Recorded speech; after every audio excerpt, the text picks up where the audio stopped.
What's up, everybody? Welcome back to the Big Ben's Podcast, episode 38, coming at you with Multi. And that's going to be the intro. We'll see you in a minute. Alright, y'all. So, right now, we are in the dead of summer. It is basically the middle of July. So, I wanted to see what Lana would say to this. Lana, what do you think is the best summertime activity to do? Going to the water. Any water park, beach, anything to do with water where you can cool off, I think. Yeah, especially where we live, because it's been in the mid 90s to 100 the last month here. All it does is it's hot throughout the day, then it storms in the afternoon time, and then it usually cools down a little bit for the nighttime. But I think growing up, one of the greatest summer activities we did was went to the beach, because we would go to the beach and sometimes we would stop and get Subway while we were down there. Yeah, of course, you're going to remember that. Or sometimes we would get an ice cream out of the in-market gas station that's right there on the beach and head home. Me, Atlanta, and my older brother Michael, if he went with us, we would usually pass out on the way home because we were so tired from playing in the water. So to me, that was probably the greatest summertime activity. I think nowadays I would say the water park, because I almost drowned on the beach one time. So I haven't went to the beach in like 2 years. I don't think I went. Last time I went was last year. But yeah, so summertime, there's not many activities we can do, where we are, because we don't have a whole lot of things here. Most of the things that are an hour either way out. So we don't do much here, but there's a bunch of things you can do during the summer. You can go to a watermelon farm and have a tour, I'm assuming. Go fishing, go camping. Well, camping is also one of my favorite summertime activities. I hate that I couldn't go this year, but because we only got like a month and a half left of summer, and then we'll be getting into September, and it'll hopefully start cooling down by then.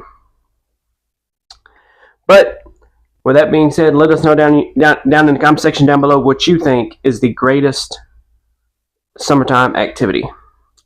Next, we are going to do another ranking of movies, but this time it's going to be the top 5 greatest horror movies we have seen. Any franchise, any horror slasher, movie, slasher, thriller, those all count. Supernatural. So we're going to do a list of the top 5 of the best horror movies we have seen in the, I would say, probably last 2-3 years. Or you just want to do Lifetime? I'm going to do Lifetime.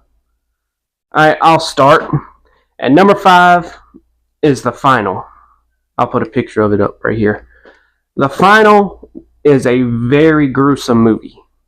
If you cannot watch gruesome stuff like that, do not watch it, because it's pretty gruesome and it's pretty nasty. But if you haven't seen it, I think it's on Pluto TV or Tubi TV for free. You can go check it out there. Number 4 is Terrifier 2. Terrifier 2 was a pretty good movie. It was very gruesome, but I wouldn't say it was one of my favorites up there in the top 5. But Terrifier 2, I haven't seen Terrifier 3 yet, so that's not going to be in my ranking. But Terrifier 2 was a pretty gruesome and nasty movie. Number 3 is a movie that I actually watched on YouTube called The Farm. And it's about this basically sex trafficking thing that they got going on there. And they just murder and kill and all the people on the farm by the end of the movie. So it's pretty much the entirety of the movie. Number 2 would be the original Child's Play. Chucky, the original Child's Play, would be the second best horror movie I've ever seen. And number 1 of the best horror movie in the top 5 is Halloween 1978. Now, we've done a ranking of that on the channel, I think the second or third episode of this podcast. Though Halloween 1978 was a staple in the horror community. If that movie had never happened, I don't think horror would be what it is today. And the movie, y'all. So some people don't know that Halloween from 1978 only had a $300,000 budget to work on. Now, yes, that's a lot of money to someone like me because I'm a broke boy. But back then, for a horror movie, that was not a lot of money to work with. Or any movie in general. That's not a lot of money. That's not a lot of money to work with. And they had to have their own wardrobe. They had to bring their own wardrobe.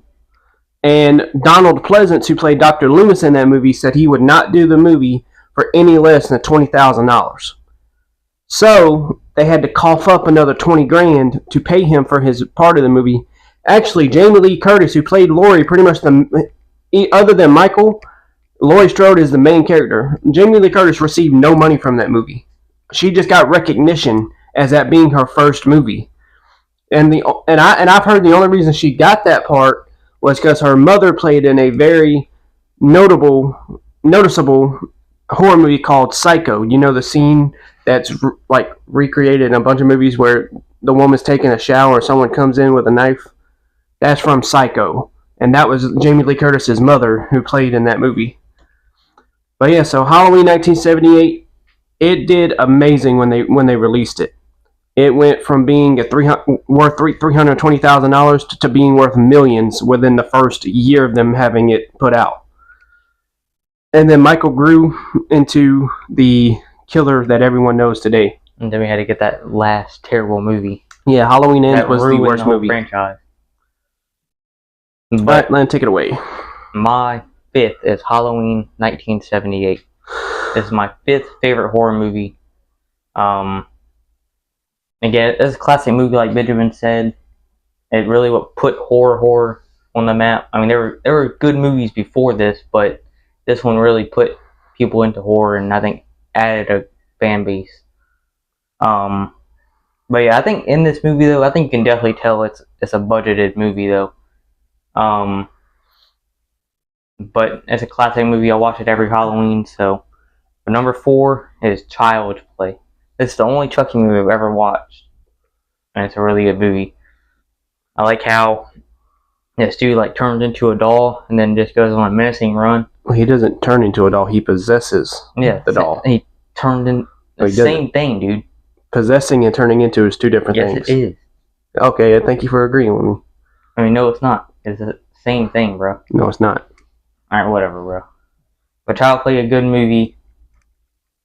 Number 3. Freddy versus Jason. This movie's a whole lot of fun. I just like the battles between them, really. But I wish we got a Jason versus Michael Myers. That would have been pure cinema. But number 2, Halloween 2018, my favorite Halloween movie. It's a pretty good movie. I have actually Halloween 1970. I have a bunch of Halloweens on DVD. I have Halloween 1978, Halloween 2 from 1981, Halloween 3, The Season of the Witch, which I have no idea why they made it because Michael Myers is not in that movie at all. Then you had Halloween 4, 5, The Curse. I mean, after Halloween 2, that was supposed to be the last Halloween movie, or the last one with Michael Myers in it. After Halloween 2, they were going to make more Halloweens, but just like different plots and stuff in it. And then you got the David Gordon Green trilogy of Halloween, Halloween Kills, and the terrible Halloween Ends from 2022. But then my number 1, Scream, the greatest horror movie of all time. The original one? Yeah. What was it? 1996 one? I think it came out in 1996. I call Scream 2022 Scream 5. I don't know why they didn't just say Scream 5, but I guess you could say why did Halloween just say Halloween, whatever number it is or whatever. But Scream, great plot, great killers. I like how they kind of like try to trick you out by saying, "Oh, it's not Billy," but then it turns out it's 2 killers. It's Billy and Stu.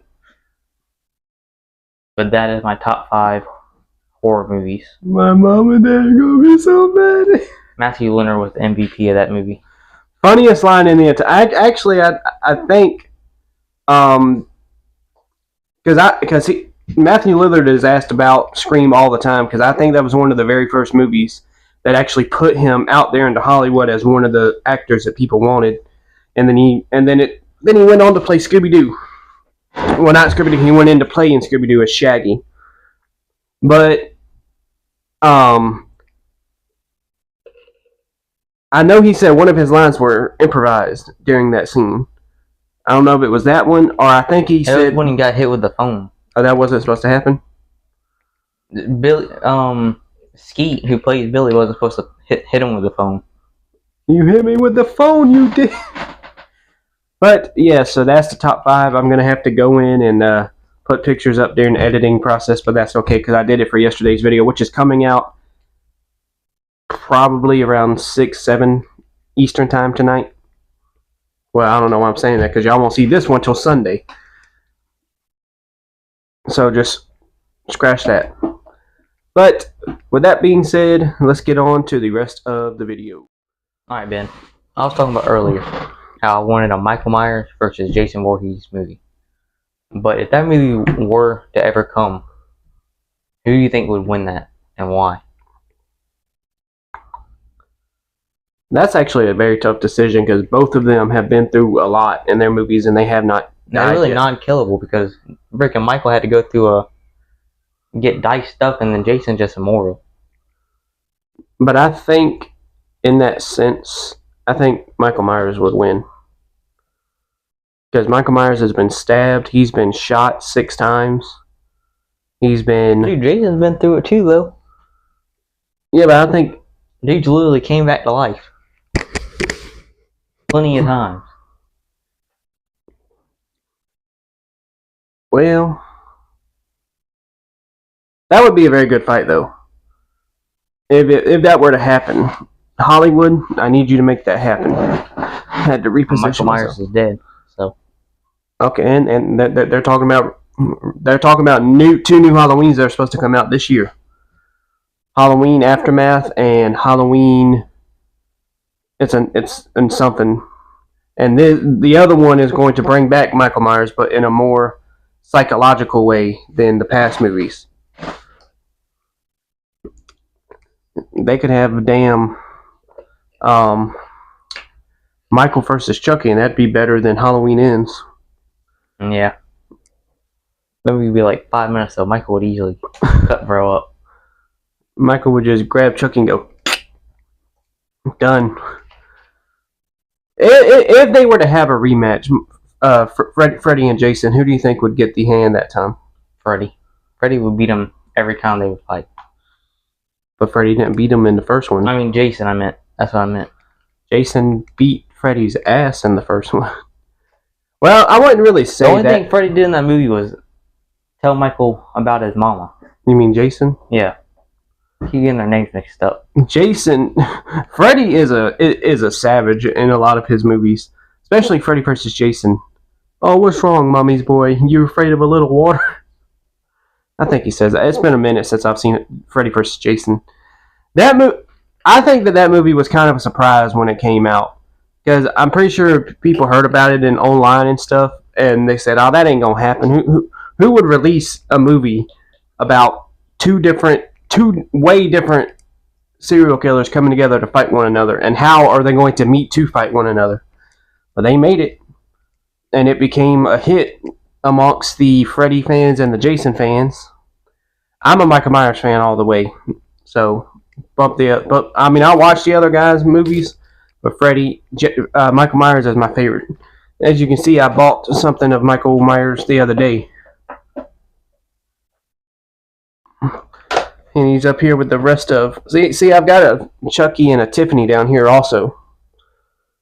And you got Chase Elliott and Batman. Yep, I got a few pop figures. But, who do you think would win in a fight between Jason and Terrifier? Or Art the Clown, I should say. Jason. He would cut his head off. But then Terrifier would just come back to life because he's possessed. I just thought about something in the Freddy vs. Jason movies. Why would Freddy be talking trash to Michael? To Jason. Jason's wearing a mask. He can't see his facial expression. and Jason's not going to talk back to him. So why would he even bring up his mother? And in the movie, he wanted Jason to be kind of like his lackey. But then it turned out to be a battle of who's the best serial killer, I guess. So he probably kind of wound him up so he could. I will say, the first time I watched Freddy vs. Jason, the scene where the little girl turned around and her eyes had been dug out, that was terrifying. I remember that. That was terrifying. Who do you think has the best theme song in their movies? Not Michael Myers. Yeah, that's a more iconic one, but Jason's is pretty iconic too, though. All he does is yeah, that's iconic. You get people around the street and you ask them what song that is, they're gonna know. I think Freddy has a good theme song. Have you heard his? What Michael's is? Not Michael's. Yes, it is something like that. Michael Myers. It's just repetitive. It's a piano. Exactly, and it's just the same thing. Do do do do do do do do do do do do do, and then they have the doom part. I want to learn how to play piano solely for the reason to learn how to play Michael Myers' theme song on it. Solely for that purpose. But have you heard of Freddy's? It ain't the 1-2. I don't think so. He actually has they call it his theme song, but it's just a song that I guess it is his theme song. But other than that, who do you think would win in a fight, Jason or Pennywise? I'm Jason. And why? You don't think Pennywise could beat Jason? No.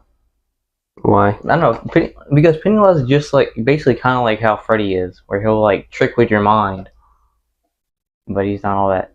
Who do you think would win in a fight between Art the Clown and Pennywise? Two clowns going up against one another. Probably Art the Clown, because Pennywise ain't that violent as much as Art the Clown is. Pennywise is pretty violent. He is, but he's not. Again, he's just like when he wants Freddy to be violent. I haven't watched Pennywise, the It movies. I watched the original one growing up with my dad, and that movie is why I don't like clowns. I'm afraid of clowns. Because most clowns are just very depressed people trying to make a living, and then they paint on a fake smile to make sure that the kids feel like he's happy and joyous. What if Killer Clowns came back in 2025? The Killer Clowns all over YouTube back in 2016, 2017. A lot of those videos you could tell were fake, but some of them looked real as shit. Though I will say that. But with that, let's get on to the rest of the video. What it was. Alright, y'all. I got to thinking the other day, if a world-ending pandemic was to happen, what would be your plan? Well, it depends what it was. A zombie apocalypse? It's basically a disease that eventually will turn, so basically up in a zombie apocalypse, yes. Turn into Rick Grimes, buddy. Or Negan Smith. Have that lineup. Alright, so say you're at mom's house when it happens. Okay? You wake up and everything seems fine. You go to school, and when you come home, you see the dogs laid out in the yard, and you go inside and mom's in there and she's turned into a zombie. What are you gonna do? Get the baseball bat from the room.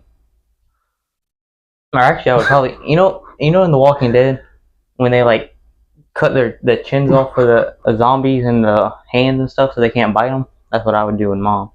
And then I would just let mom walk around me, because they won't mess with you if you're around the zombie. I just thought of a very funny thing. Could you imagine mom as a zombie? No.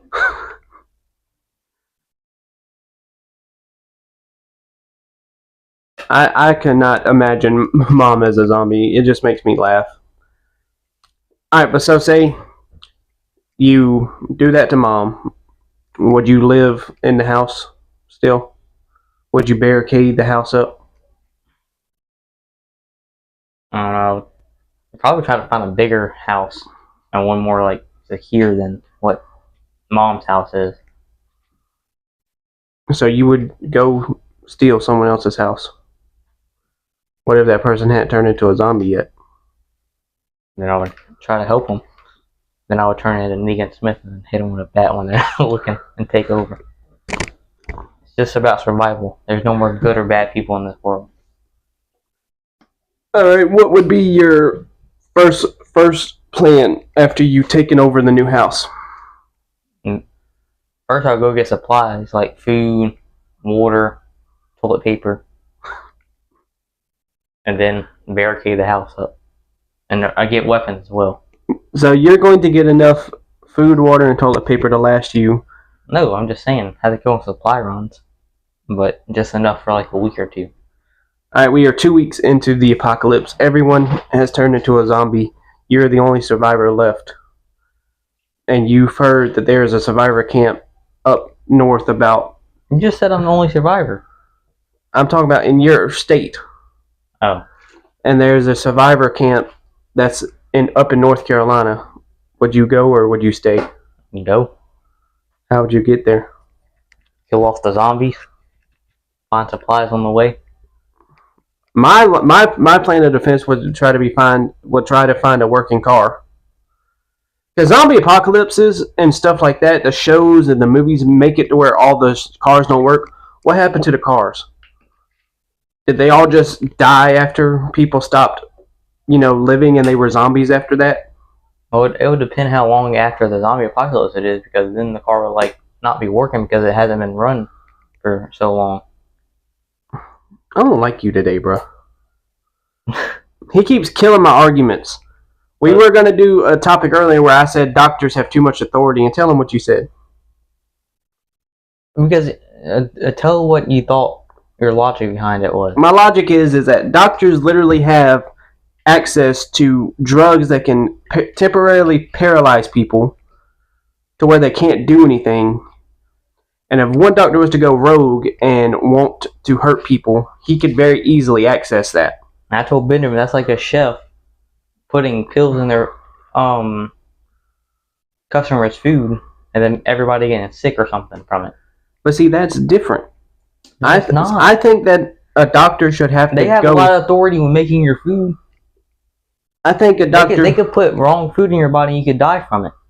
I think a doctor should have to get approval before he can get the stuff. I think they do, actually, But they should only be allowed to get a certain amount. They do. They don't have a whole room full of the stuff. But yeah, so he's killed 2 of my arguments today. But y'all, that is going to be it. That'd be like how, in like an ice storm or snow, how a car won't work because the engine got iced over. Okay. Well, y'all, that's going to be it for episode 38. Thank you guys for coming back. I'm sorry that this video was kind of short. I didn't have many topics to talk about today, but next week I will have a lot, which will be next Sunday. So make sure you subscribe and like, and we will see y'all next Sunday.